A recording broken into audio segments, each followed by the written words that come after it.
নাটোর শহরের আলাইপুর এলাকার একটি ফার্নিচার কারখানা থেকে ইয়াসিন নামের এক শিশু শ্রমিকের ঝুলন্ত মরদেহ উদ্ধার করে পুলিশ।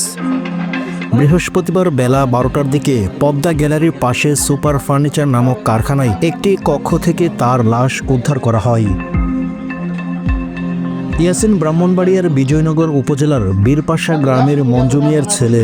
উক্ত কারখানাটিতে হেল্পার হিসেবে কর্মরত ছিল সে।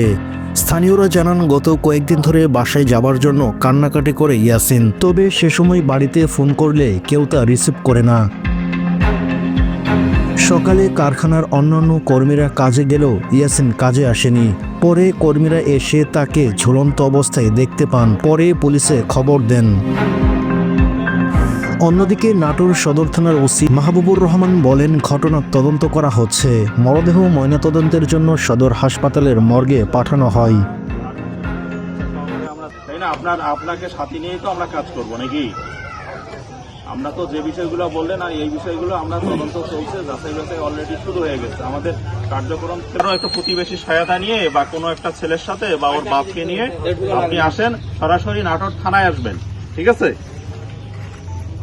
হ্যালো, ওয়ালাইকুম আসসালাম। কে বলছেন আপনি?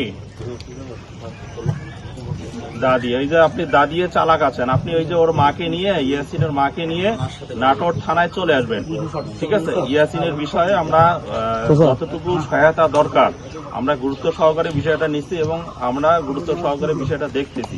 সে কারণে আপনাদেরও লাগবে, আপনারা চলে আসেন, নাটোর সদর থানায় চলে আসবেন, ঠিক আছে? যেহেতু দূরে আপনাদের বাড়ি, একটু আর্লি একটু রওনা দিতে হবে, আপনারা রওনা দেন, ঠিক আছে?